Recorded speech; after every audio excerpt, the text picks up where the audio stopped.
बृहस्पतिवार का यह व्रत बृहस्पतिवार के दिन रखा जाता है। कथा और पूजन के समय मन, कर्म और वचन से शुद्ध होकर मनोकामना पूर्ति के लिए बृहस्पति देव से प्रार्थना करनी चाहिए। पीले रंग के चंदन, अन्न, वस्त्र और फूलों का इस व्रत में विशेष महत्व है। बृहस्पतिवार की पौराणिक कथा इस प्रकार है। प्राचीन समय की बात है। भारतवर्ष में एक राजा राज्य करता था। वह बड़ा प्रतापी और दानी था। वह नित्य गरीबों और ब्राह्मणों की सहायता करता था। वह प्रतिदिन मंदिर में भगवान दर्शन करने के लिए भी जाता था, परंतु यह बात उसकी रानी को अच्छी नहीं लगती थी। वह ना ही गरीबों को दान देती थी और ना ही किसी भगवान का पूजन करती थी, और राजा को भी ऐसा करने से मना किया करती थी। एक दिन राजा शिकार खेलने वन गए तो रानी और दासी महल में अकेली थी। उसी समय बृहस्पति देव साधु के वेश में राजा के महल में भिक्षा के लिए गए और भिक्षा मांगी तो रानी ने भिक्षा देने से इनकार कर दिया और ये कहा, हे साधुराज महाराज, मैं तो दान पुण्य से तंग आ गई हूँ। इस कार्य के लिए मेरे प्रतिदेह भी बहुत हैं। अब आप ऐसी कृपा करें कि सारा धन नष्ट हो जाए तथा मैं आराम से रह सकूं। साधु ने कहा, देवी तुम तो बड़ी विचित्र हो। धन संतान से तो कोई दुखी नहीं होता, इसको तो सभी चाहते हैं। पापी भी पुत्र और धन की इच्छा रखता है, इसको तो सभी चाहते हैं। यदि तुम्हारे पास अधिक धन है तो भूखे मनुष्यों को भोजन कराओ, प्याऊ लगवाओ, ब्राह्मणों को दान दो, कुआं, तालाब, बावड़ी, बाग बगीचे आदि का निर्माण कराओ, मंदिर, पाठशाला, धर्मशाला बनवाकर दान दो, निर्धनों की कुंवारी कन्याओं का विवाह कराओ, साथ ही यज्ञ आदि कर्म करो, अपने धन को शुभ कार्यों में खर्च करो। ऐसा करने से तुम्हारा नाम परलोक में सार्थक होगा और स्वर्ग की प्राप्ति होगी। परंतु रानी पर उनकी बातों का कोई प्रभाव न पड़ा। वह बोली, महाराज, मुझे ऐसे धन की आवश्यकता नहीं है जिसको मैं अन्य लोगों को दान दे दूं तथा जिनको रखने और संभालने में मेरा सारा समय ही नष्ट हो जाए। अब आप ऐसी कृपा करें कि सारा धन नष्ट हो जाए तथा मैं आराम से रह सकूं। साधु ने उत्तर दिया, यदि तुम्हारी ऐसी ही इच्छा है तो जैसा मैं तुम्हें बताता हूँ बिल्कुल वैसा ही करना। बृहस्पतिवार को घर को गोबर से लीपना, उसमें केसों को पीली मिट्टी से धोना, केसों को धोते समय स्नान करना, राजा से कहना वह हजामत बनवाए, भोजन में मांस मदिरा खाना, कपड़ा धोबी के यहाँ धुलने डालना। ऐसा करने से 7 बृहस्पतिवार में तुम्हारा सारा धन नष्ट हो जाएगा। इतना कहकर वह साधु महाराज वहाँ से अंतर्ध्यान हो गए। जैसे वह साधु महाराज कह के गए, रानी ने वैसा ही किया। 3 दिन बृहस्पतिवार ही बीते थे कि उनका समस्त धन संपत्ति नष्ट हो गया और भोजन के लिए दोनों तरसने लगे, सांसारिक भोगों से दुखी रहने लगे। तब वह राजा रानी से कहने लगा कि तुम यहाँ पर रहो, मैं दूसरे देश जाऊँ, क्योंकि यहाँ पर मुझे सभी जानते हैं, इसलिए कोई भी कार्य नहीं कर सकता। देश चोरी परदेश भिक्षा बराबर है। ऐसा कहकर राजा परदेश चला गया। वहाँ जंगल को जाता और लकड़ी काट कर लाता और शहर में बेचता। इस तरह जीवन व्यतीत करने लगा। इधर राजा के बिना रानी और दासी दोनों दुखी रहने लगी। किसी दिन भोजन मिलता, किसी दिन जल पीकर ही रह जाती। एक समय जब रानी और दासी को 7 दिन बिना भोजन के रहना पड़ा तो रानी ने अपनी दासी से कहा, हे दासी, पास के नगर में मेरी बहन रहती है, वह बड़ी धनवान है। तू उसके पास जा और 5 सेर बेझर मांग कर ला, ताकि कुछ समय के लिए थोड़ा बजर गुसर हो जाए। दासी रानी बहन के पास गई। उस दिन बृहस्पतिवार का दिन था। रानी की बहन उस समय बृहस्पतिवार की कथा सुन रही थी। दासी ने रानी की बहन को अपनी रानी का संदेश दिया, लेकिन रानी की बहन ने कोई उत्तर नहीं दिया। जब दासी को रानी की बहन से कोई उत्तर नहीं मिला तो वह बहुत दुखी हुई और उसे क्रोध भी आया। दासी ने वापस आकर रानी को सारी बात बता दी। सुनकर रानी ने कहा कि दासी, इसमें उसका कोई दोष नहीं है। जब बुरे दिन आते हैं तब कोई सहारा नहीं होता और अच्छे बुरे का पता विपत्ति में ही लगता है। जो ईश्वर की इच्छा होगी वही होगा। ये सब हमारे भाग्य का ही दोष है। यह सब कहकर रानी ने अपने भाग्य को कोसा। उधर रानी की बहन ने सोचा कि मेरी बहन की दासी आई हुई थी, परंतु मैं उससे बोली नहीं, इससे उसका मन बहुत दुखी हुआ। कथा सुनकर और पूजन समाप्त कर वह बहन के घर गई और कहने लगी, हे बहन, मैं बृहस्पतिवार का व्रत कर रही थी। तुम्हारी दासी गई थी, परंतु जब कथा होती है तब हम ना उठते हैं ना बोलते हैं, इसलिए मैं नहीं बोली। कहो दासी क्यों आई थी? रानी बोली, बहन, हमारे घर अनाज नहीं था। ऐसा कहते कहते रानी की आंखें भर आई। उसने दासी समेत 7 दिन तक भूखा रहने की बात भी अपनी बहन को बता दी। इसलिए मैंने दासी को तुम्हारे पास 5 सेर बेझर के लिए भेजा था। रानी की बहन बोली, देखो बहन, बृहस्पति देव सबकी मनोकामना पूर्ण करते हैं। देखो, शायद तुम्हारे घर में ही अनाज रखा हो। पहले तो रानी को विश्वास नहीं हुआ, परंतु बहन के आग्रह करने पर उसने दासी को अंदर भेजा। दासी घर के अंदर गई तो उसने वहां देखा कि एक बेझर से भरा हुआ घड़ा पड़ा है। उसे बड़ी हैरानी हुई क्योंकि उससे पहले एक एक बर्तन देख लिया था। उसके बाहर आकर रानी को बताया। दासी रानी से कहने लगी, हे रानी, जब हमको भोजन नहीं मिलता तो हम व्रत ही तो करते हैं, इसलिए क्यों ना इससे हम व्रत और कथा की विधि पूछ ली जाए, हम भी व्रत किया करेंगे। दासी के कहने पर रानी अपनी बहन से बृहस्पतिवार के बारे में पूछा। उसकी बहन ने बताया, बृहस्पतिवार के दिन चने की दाल, गुड़ और मुनक्का से विष्णु भगवान का केले की जड़ में पूजन करें, दीपक जलाएं, कथा सुने।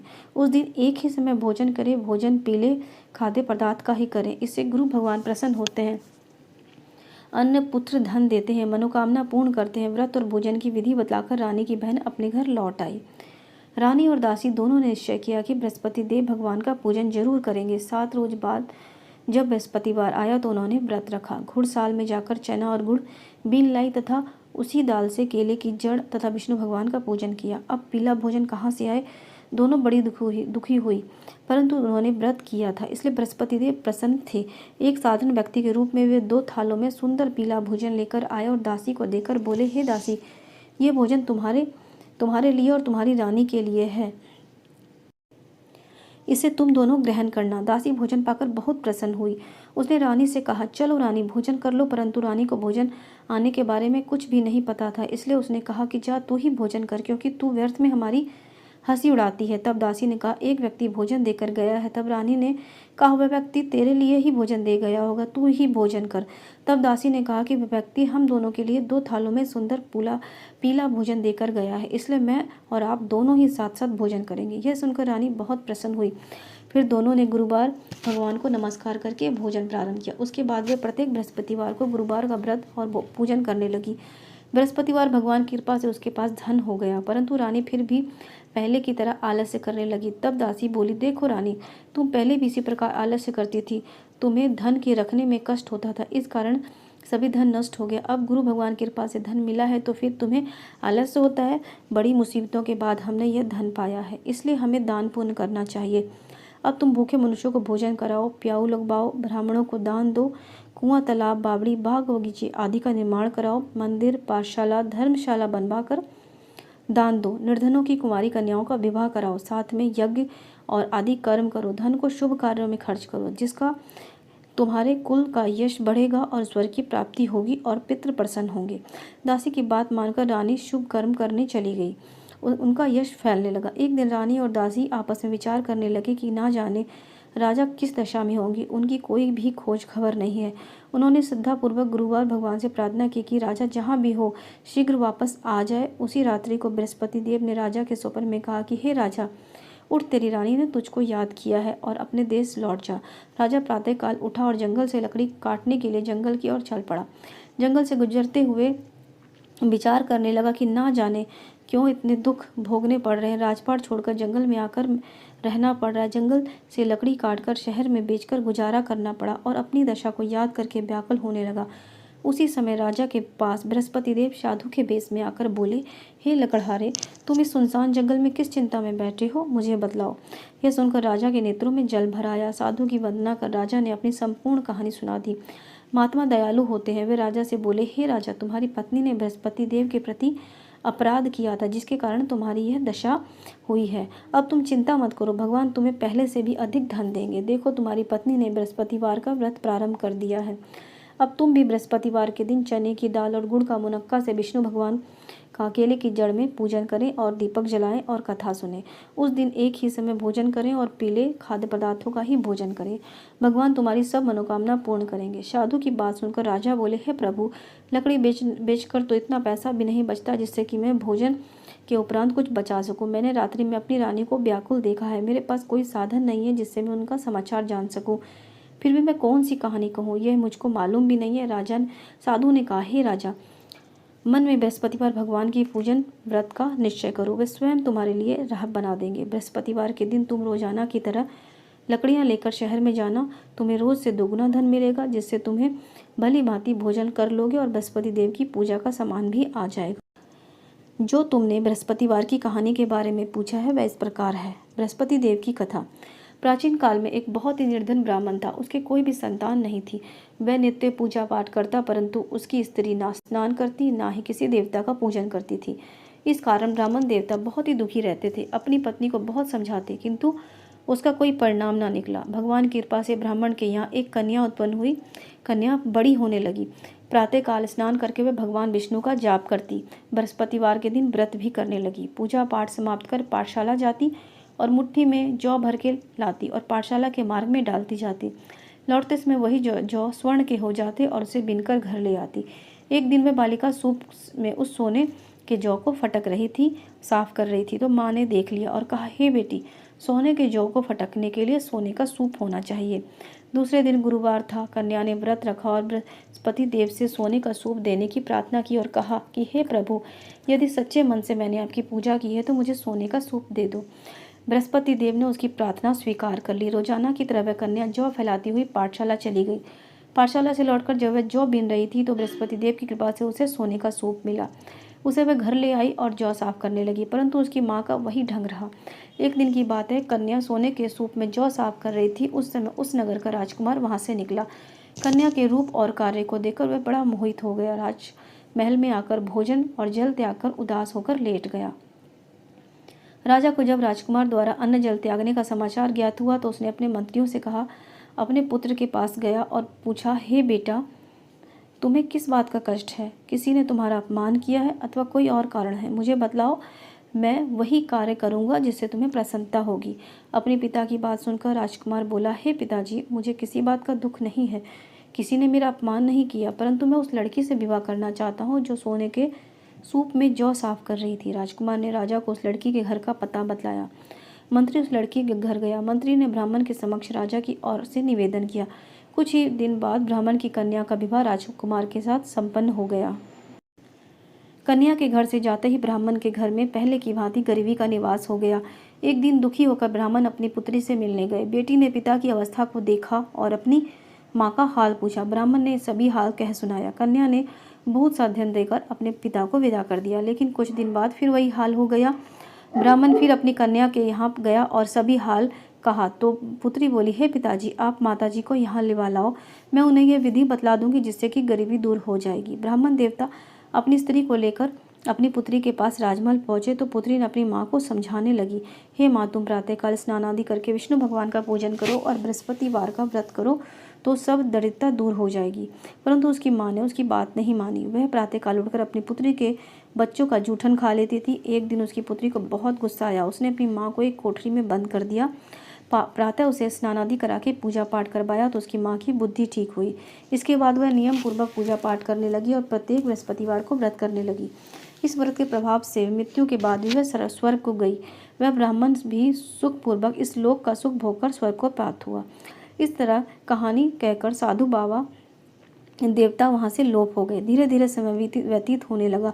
फिर बृहस्पतिवार का दिन आया। राजा जंगल से लकड़ी काटकर शहर में बेचने गया। उससे उस दिन और दिनों से ज़्यादा धन मिला। राजा ने चना गुड़ आदि लाकर बृहस्पतिवार का व्रत किया।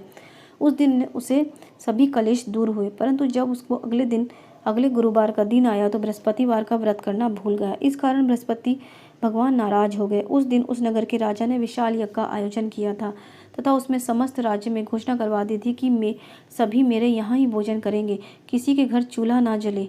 इस आज्ञा को जो न मानेगा उसे फांसी दे दी जाएगी। राजा की आज्ञा सुनकर राज्य के सभी वासी राजा के भोज में सम्मिलित हुए, लेकिन लकड़हारा कुछ देर से पहुंचा, इसलिए राजा उसको अपने साथ महल में ले गए। जब राजा लकड़हारे को भोजन करा रहे थे तो रानी की दृष्टि उस खूंटी पर पड़ी जिस पर उसका हार लटका हुआ था। उसे हार खूंटी पर लटका नहीं दिखाई दिया। रानी को निश्चय हो गया कि मेरा हार इस लकड़हारे ने ही चुरा लिया है। उस समय सैनिक बुलवाकर उसको जेल में डलवा दिया। लकड़हारा जेल में विचार करने लगा कि ना जाने कौन से पूर्व जन्म के कर्म ने मुझे दुख प्राप्त हुआ है, और जंगल में मिले साधु को याद करने लगा। तत्काल बृहस्पति देव साधु के रूप में प्रकट हो गए और कहने लगे, अरे मूर्ख, तूने बृहस्पति देवता की कथा नहीं कही, उसी कारण तुझे यह दुख प्राप्त हुआ है। अब चिंता मत कर, बृहस्पतिवार के दिन जेल खाने के दरवाजे पर तुझे 4 पैसे पड़े मिलेंगे, उससे तू बृहस्पतिवार की पूजा करना, तेरे सभी कष्ट दूर हो जाएंगे। अगले बृहस्पतिवार उसे जेल के द्वार पर 4 पैसे मिले। राजा ने पूजा का सामान मंगवाकर कथा कही और प्रसाद बांटा। उसी रात्रि में बृहस्पति देव ने उस नगर के राजा को स्वप्न में कहा, हे राजा, तुमने जिसे जेल में बंद किया उसे कल छोड़ देना। वह निर्दोष है, वह एक राजा है। रानी का हार उस खूंटी पर लटका हुआ है। अगर तू ऐसा नहीं करेगा तो मैं तेरे राज्य को नष्ट कर दूंगा। राजा प्रातःकाल उठा और खूंटी पर टंगा हुआ हार देकर लकड़हारे को बुलाकर क्षमा मांगी और राजा के योग्य सुंदर वस्त्र आभूषण भेंट कर उसे विदा कर दिया। गुरुदेव की आज्ञा राजा ने अपने नगर को चला गया। राजा जब नगर के निकट पहुंचा तो उसे बड़ा आश्चर्य हुआ। नगर में पहले से भी अधिक बाग, तालाब और कुएं और बहुत सी धर्मशालाएं और मंदिर आदि बने हुए थे। राजा ने पूछा कि यह किसके बाग और धर्मशाला और मंदिर हैं? तब नगर के लोग कहने लगे, यह सब रानी और दासी द्वारा बनवाए गए हैं। राजा को आश्चर्य हुआ और गुस्सा भी आया। उसकी अनुपस्थिति में रानी के पास धन कहाँ से आया? जब रानी ने सारी खबर सुनी कि राजा आ रहे हैं तो उसने अपनी दासी से कहा, हे दासी, देख, राजा हमको कितनी बुरी हालत में छोड़ गए थे। वे हमारी ऐसी हालत देखकर लौट ना जाएं, इसलिए तू दरवाजे पर ही खड़ी हो जाना। रानी की आज्ञा सुनकर दासी दरवाजे पर ही खड़ी हो गई। तब राजा आए और उसे अपने साथ महल में लिवा लाई। तब राजा ने क्रोध करके अपनी तलवार निकाली और पूछने लगा, बताओ यह धन तुम्हें कैसे प्राप्त हुआ? तब रानी ने सारी कथा सुनाई और सब धन हमें बृहस्पति देव के व्रत के प्रभाव से प्राप्त हुआ है। राजा ने निश्चय किया कि मैं रोजाना दिन में 3 बार कहानी कहा करूँगा और रोज व्रत किया करूँगा। अगर हम सब हर समय राजा के दुपट्टे में चने की दाल बंधी रहती और दिन में 3 बार वह कथा कहता। एक रोज राजा ने विचार किया कि चलो अपनी बहन के यहाँ हो आऊं। इस तरह निश्चय कर राजा घोड़े पर सवार अपनी बहन के यहाँ चल दिया। मार्ग में उसने देखा कि कुछ आदमी एक मुर्दे को लिए जा रहे हैं। उन्हें रोक कर राजा कहने लगा, अरे भैया, मेरे बृहस्पतिवार की कथा सुन लो। वे बोले, हमारा तो आदमी मर गया, इसको अपनी कथा की पड़ी है। परंतु कुछ आदमी बोले, अच्छा कहो, हम तुम्हारी कथा सुनेंगे। राजा ने दाल निकाली और कथा वहीं पर कहनी शुरू कर दी। जब राजा की कथा आधी हुई तो मुर्दा हिलने लगा और जब कथा समाप्त हुई तो राम राम करके मुर्दा खड़ा हो गया। राजा आगे बढ़ा। उसे चलते चलते शाम हो गई। आगे मार्ग में उसे एक किसान खेत में हल चलाता मिला। राजा ने उसे बृहस्पतिवार की कथा सुनने को कहा तो वे बोला, जब तक मैं तेरी कथा सुनूंगा तब तक मैं 4 हरैया जोत लूंगा। जा तुम अपनी कथा किसी और को सुनाना। राजा आगे चल पड़ा। राजा के हटते ही बैल पछाड़ खाकर गिर पड़े और किसान के पेट में जोर से दर्द होने लगा। उसी समय किसान की माँ रोटी लेकर आई। उसने जब देखा तो अपने पुत्र से सारा हाल पूछा। बेटे ने सभी हाल बताया। बुढ़िया दौड़ी दौड़ी उस घुड़सवार के पास पहुंची और बोली, मैं तेरी कथा सुनूंगी, तुम अपनी कथा मेरे खेत पर चलकर ही कहना। राजा ने लौटकर बुढ़िया के खेत पर जाकर कथा कही और सुनते ही बैल खड़े हो गए। किसान के पेट का दर्द बंद हो गया। राजा अपनी बहन के घर पहुंचा। बहन ने भाई की खूब मेहमान नवाजी की। दूसरे रोज प्रातःकाल राजा जागा तो वह देखने लगा कि सब लोग भोजन कर रहे हैं। राजा ने अपनी बहन से पूछा, ऐसा कोई मनुष्य है जिसने भोजन नहीं किया जो मेरी बृहस्पतिवार की कथा सुन ले? बहन बोली, भैया, ये देश ऐसा ही है। यहाँ लोग पहले भोजन करते हैं और बाद में अन्य कोई काम। अगर कोई पड़ोस में है तो मैं देख आती हूँ। ऐसा कहकर वह देखने चली गई, परंतु उसे ऐसा कोई भी व्यक्ति नहीं मिला जिसने भोजन ना किया हो। फिर भी वह एक कुम्हार के घर गई जिसका लड़का बीमार था। उसे मालूम हुआ कि उनके यहाँ 3 दिन से किसी ने भोजन नहीं किया। रानी ने अपने भाई की कथा सुनने के लिए कुम्हार से कहा और वह तैयार हो गया। राजा ने जाकर बृहस्पतिवार की कथा कही जिसको सुनकर उसका लड़का ठीक हो गया। अब तो राजा को प्रशंसा होने लगी। एक दिन राजा ने अपनी बहन से कहा, हे बहन, मैं अब अपने घर जाऊंगा, तुम भी तैयार हो जाओ। राजा की बहन अपनी सास से अपने भाई के साथ जाने की आज्ञा मांगी। सास बोली, हाँ चली जा, मगर अपने लड़के को मत ले जाना क्योंकि तेरे भाई के कोई संतान नहीं है। बहन ने अपने भाई से कहा, हे भैया, मैं तो चलूंगी मगर कोई बालक नहीं जाएगा। राजा बोला, जब कोई बालक नहीं जाएगा तो तुम जाकर क्या करोगी? अपनी बहन को वहीं छोड़कर दुखी मन से राजा अपने नगर को लौट आया। राजा ने अपनी रानी से सारी कथा बतलाई कि हम निसंतान हैं, इसलिए हमारे यहाँ कोई आना पसंद नहीं करता, और बिना भोजन के वह सैया पर लेट गया। रानी बोली, बृहस्पति देव ने हमें जब सब कुछ दिया है तो वह हमें संतान भी अवश्य देंगे। उसी रात बृहस्पति देव ने राजा को स्वप्न में कहा, हे राजा, उठ, सभी सोच त्याग दे, तेरी रानी गर्भवती है। राजा को यह जानकर बड़ी खुशी हुई और वह 90 महीने में रानी के गर्भ से एक बहुत ही सुंदर सा पुत्र पैदा हुआ। तब राजा बोला, हे रानी, स्त्री बिना भोजन के रह सकती है परंतु बिना कहे नहीं रह सकती। जब मेरी बहन आए तो तुम उससे कुछ मत कहना। रानी ने कहा, हाँ दी। रानी ने हाँ कर दी। जब राजा की बहन यहाँ शुभ समाचार पहुँचा तो वह बहुत खुश हुई और बधाई लेकर अपने भाई के घर यहाँ आई। रानी ने जब उससे कहा कि घोड़ा चढ़कर तो नहीं आई हो, गधा चढ़ी आई, तो राजा की बहन बोली, भाभी, मैं इस प्रकार ना कहती तो तुम्हारे घर औलाद कैसे होती? बृहस्पति देव सभी मनोकामनाएं पूर्ण करते हैं। जो सद्भावना पूर्वक बृहस्पतिवार का व्रत करता है एवं कथा पढ़ता है और सुनता है, दूसरों को सुनाता है, बृहस्पति देव उसकी सभी मनोकामनाएं पूर्ण करते हैं, उसकी सदैव रक्षा करते हैं। जैसे सच्ची भावना से रानी और राजा ने बृहस्पति देव की कथा का गुणगान किया, उनकी सभी इच्छाएं बृहस्पति देव जी ने पूर्ण की। इति श्री बृहस्पतिवार व्रत कथा।